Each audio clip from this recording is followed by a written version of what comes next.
I'm Beck and welcome to a video discussion of sorts about Romantasy. What is it and how do we feel about it? Personally, I use Romantasy and fantasy romance pretty interchangeably, and to me they feel like similar things, or if not the same thing. What I mean by this is that fantasy can have a lot of things going on that is typical to that genre, namely quests, heists, a found family aspect, a character-led story, sometimes driven by romance, other times not, or even a romance that is set in addition to the characterization and the plot but is not necessarily the focus, or a fantasy where the romance is the focus. There are a lot of options here that either feature romance heavily or only a little bit to not at all. I think a lot of people would have already said this, but I agree with the sentiment that Romantasy is the new marketing buzzword, and it's what is selling books right now, and it's what is hugely hyped up on BookTok. So we have seen a growth in the Romantasy space in the past year, and that's just because of this new buzzword. But fantasy romance has been around for a very long time already. Romantasy is kind of being used in the same way that Game of Thrones was, in my opinion, when Game of Thrones was at the height of its popularity, when the TV show was running and everyone was tuned in and didn't want spoilers the day the episode aired. Every fantasy book was marketed as for fans of Game of Thrones, and personally I didn't like the books of Game of Thrones, and so whenever I'd go into a bookstore and I'd see for Game of Thrones fans on a stall or on a book as a blurb, I'd always flip over and read the book synopsis, because that way I could pick out what I wanted to know about it rather than what the marketing was telling me, and I could look and see whether it had found family, or if it was a character-led story, or if there was romance or not, or even if the author was male or female, because that plays a bit of a role as well. Basically, the more popular something is at the height of its popularity, the more attention and criticism and acclaim it will receive. And that's really why I went for those particular key buzzwords that I just mentioned I looked for in the synopsis, which leads me into talking about romance, young adult, and paranormal fantasy, because for a long time I felt that fantasy is very much a boys' club, and obviously things are changing now, but when I was getting into the genre like 10-15 years ago, it was mostly written by men with a male focus, and that is completely fine. I've loved a lot of fantasy in my time, but I have definitely noticed the lack of descriptive, distinct female characters, and also the gratuitous use of sexual violence to either remove female characters from a story or to develop them, and I disagree with that level of detail. Not to say that that never happens in real life and in stories, obviously, but I don't need the detail to be as gruesome on page. Similarly with violence, I do not mind violence in my stories, but like anyone else, you don't necessarily need to read about the gritty aspect of a descriptive on-page scene to understand the context and what is actually going on, which is probably why the Romantasy boom is very much being led by, at least what I've seen, I want to stress this is my opinion, it's being led by female authors, and I think that's because the category of young adult boomed to popularity with that single female point of view. It's like fantasies with a strong romance subplot at least started in young adult, but now that the audiences have grown, so has the appetite, and therefore Romantasy has been coined to label all of the newer fantasy and romance that is coming out. I've seen a lot of comments like Divergent walked so Fourth Wing could run, and similarly I think that the fantasy genre started around Red Queen and Shadow of Bone and Throne of Glass and A Court of Thorns and Roses back in the day, and has grown obviously since. There's also probably a whole tangent that I could go on talking about women writing fantasy, but I'll stick to one example, and that is one of my favorite authors ever, Robin Hobb, is using a pen name to get successful in the genre, and she's been writing since 1993, and so that really tells you that to sell her books, she had to disguise herself a little bit, because she's a woman writing epic fantasy, and that wasn't really as common, I guess, as a man writing epic fantasy, at least to what I've seen. I could very much be misconstruing my point, but from what I've been exposed to in the fantasy genre, I very much think that Robin Hobb really started a bit of a trend. And now going back to Throne of Glass and ACOTAR, or A Court of Thorns and Roses by Sarah J. Maas, I remember when she was marketed as being an assassin fantasy or a Beauty and the Beast retelling way before they slapped the label on her to say that she was a Romantasy author. Her books really seem to scratch an itch that a lot of people have, and I don't necessarily share that itch. I've tried both of her series and they're personally not for me, and she tends to go down that fae route, and there is often a dominant and very male leading love interest. That can tend to lean into toxic masculinity sometimes, but to be fair, I haven't read all of her books, so I'm not sure about that generalization. I do know that a lot of fae tend to have instinct to drive them, and therefore that male dominant aspect is very strong. There's also the fated mates trope happening as well, which tends to go in the territory of supernatural creatures or fae creatures in this instance. And personally, I just don't love those stories. But Sarah J Maas is so popular, and it annoys me every time I see her on the train when I go to work, because I think there are so many other things. But as a gateway, I think she's fantastic. As an author, I don't think she's anything to write home about for me personally. Now, everything I've just talked about with Sarah J Maas in a general sense, with the fae, the dominance, the instinct driven, the fated mates, all of that kind of leans a little bit into paranormal romance as well. And I mentioned that earlier, romantasy, young adult, and paranormal fantasy. And I mentioned that for a reason, because I align that kind of thinking with romantasy at its strongest element of having that romance present. So paranormal romance, from what I've seen and tried and been exposed to, it's had dark or sometimes toxic love interests, a masculine or dominant male character, which often links into being a vampire or a werewolf, for example. There's also a power imbalance and usually a soulbound connection. Again, that's usually linked to the kind of supernatural being that the male love interest is. Usually they're like 500 plus years old as well. So again, that power imbalance of time and experience. And I know that these books aren't for me, which is perfectly fine. I see them as popcorn reads. And I mean that not to diminish them, because obviously they're enjoyable if they're so popular and it's starting a lot of people's reading journey. So for that, I'm 10 out of 10 all for. Read whatever you want to read. But I need to acknowledge that they're entertaining, they're structured, and they turn your brain off. And in some cases, even the leads are not too strongly characterized. And that links into the turn your brain off aspect. You don't need to question too much in order to be led along.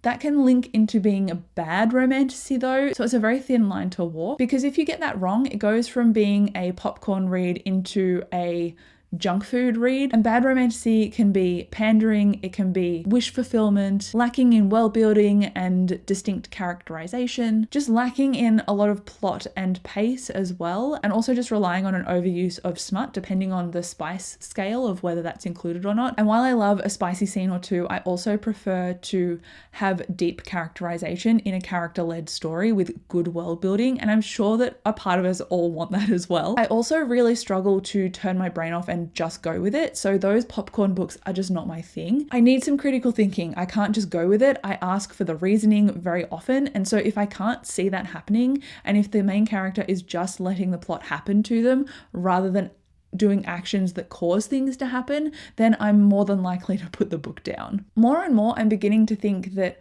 romantasy as a marketing scheme, I guess, is targeted towards that gap between young adult and epic quest-led fantasy that might necessarily not have a romance, or maybe sometimes have a subplot of romance. And by epic fantasy, I mean a complicated world-building quest-led fantasy, for example. Romantasy or fantasy romance, that rebrand, it's really paving the way in that middle ground, because now there's a gap of people who read all of those young adult books, especially when they came out, are reading those books now because they're just getting into reading, but obviously are older and so aren't teenagers, and they want more stuff, more content to sink their teeth into. And that's where romantasy links in. It's kind of part of that new adult space, which is targeting characters in their 20s and 30s, and there's more sex on page, there's more violence on page, and everything is a little bit more leveled up in terms of maturity. So I know that lots of popular or dark romance doesn't work for me. And I've got a quick list here, so I'll just run through them to demonstrate that my taste doesn't necessarily align with that forward-leading romance plot. I do love a fantastic romance in a fantasy, don't get me wrong, that stuff tickles my brain, but I'm also really picky, and so if it leans more into that paranormal expectation that I have, where characters might be more of that dominant toxic masculinity, or soulbound with a weaker female protagonist, even if the female protagonist comes into her own, it still tries my patience, and I need someone who is an active character in order to get things rolling.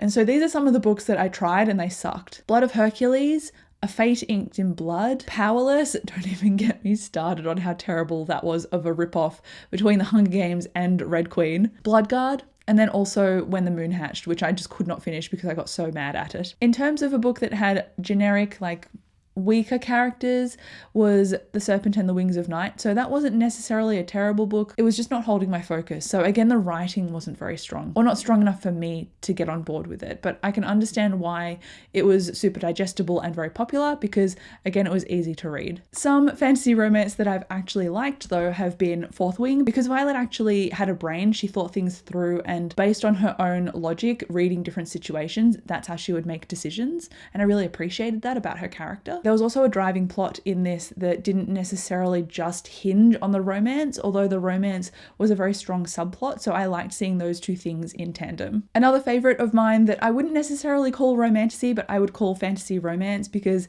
it more leads into the fantasy as the forefront and then the characters being leading in the story, and that is Silver Under Nightfall. And this is about a vampire hunter and a vampire couple. The vampires ultimately want to pursue a peace treaty with the humans, but at the time they're trying to do this, there is a manufactured disease being released on human populations called the rot, and it turns people into zombie vampires.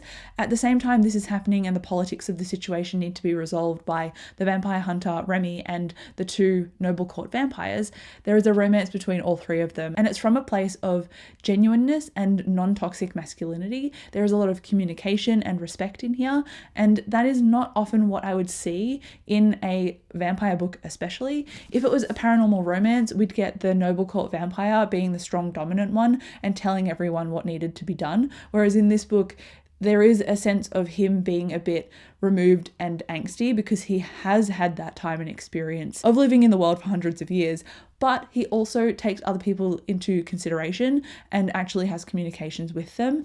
And so I really like that bringing it down to earth element of this story. This is a 5 stars for me. It's one of my favorites. Another one I'd consider in the category of fantasy romance is Sky on Fire by Jen Lyons. And this one follows Anarod, who is at the center of being recruited into a heist against stealing from a dragon. In terms of the spice scale, it's not really shown on page. There is a fade to black, but there is so much yearning and sexual tension between the trio of characters in this story. It's got a fantastic jokey tone, and it is very fast paced, and the action and the world building are great. So it will grab you by the hand and pull you into the story, and that's really what I liked about it. Also the fact that it's a standalone. Then I've got a found family fantasy story set in the small town of Green Creek. It also features werewolves, and again, like Silver Under Nightfall, for example, there is a down-to-earthness about this story. There is a removal of toxic masculinity. There is still the responsibility and the strength, but without that forced compliance, which I really like, and that leaves room for vulnerability and space for the characters to trust and grow. And it also does center a male-male romance, and while there is sex on the page in this one, it doesn't necessarily just focus on the romance subplot. It focuses on developing its characters, so it's a very character-led story, and the romance is almost like the C plot, maybe more so the B plot elevated in the second half of the story, but honestly, it's got such great yearning and tension as well, and the found family dynamic always makes me emotional, which is why I love this so much. Just 2 more and then I'm finished with my recommendations and I will wrap up this video. So the second last one is The Foxglove King, and this one features Law. She has necromancy abilities, which is not a common thing in this world. Her ability to manipulate mortem, which is the magic system in this world, is rare, and so when she's seen doing it when a job goes bad, she is recruited into working in the king's court to get close to the prince and uncover a conspiracy. And I really like this one because it centers the characters and their growth and not necessarily the romance, although the romance does play a part in this and how the characters think and interact. And again, that yearning is just top tier and fantastic. So I would say that this is a fantastic fantasy romance book because it does feature things on the page if that's what you want, and it also develops the characters and the world building so strongly, and that is why I really enjoyed this one. And then the last one I included just to show that there's a bit of a difference in romantasy and fantasy romance, despite me conflating the two and referring to them pretty much as the same thing, because I think even the cover of this says romantasy in its marketing, and that is sword crossed, and this one is essentially a period drama male-male romance, and it's only set in a fantasy world to shed the ability to demonize queerness. Queerness is just normal in this world, which is really nice to see. And there were also different trade routes with these well-known families that obviously were very made up because nowhere in this world is real. So I liked that it took liberties and imagined a world in order to set this romance in. But at a ground level, I loved that it focused on the characters to drive and lead that plot, and it also focused on their intimacy and their vulnerability with each other, and distantly to the politics of what was going on in the world to drive the actions of the characters responding. So that is why I wanted to include this one, because yes, it's a romance, it's set in a fantasy world, it's technically a fantasy romance, but it's very light on the fantasy. So I guess that's my overview of fantasy romance with a couple of recommendations as well. It is such a broad scope, so I want to stress that if you're similar to me in that you're not liking what is super duper popular, look at the blurbs, pick out the key tropes, and you will find stuff that you enjoy, but you might have to branch further into the genre of fantasy in places you're not expecting in order to find what you really want, which is why I included a bunch of recommendations at the end of this video to give you an idea of the direction romance can go in different fantasy styles. So with all that said, I hope you find some books that you love. Like, comment, subscribe if you enjoyed this video. Thank you again so much for watching. I'll talk to you in the comments, and I'll see you in my next video. Bye.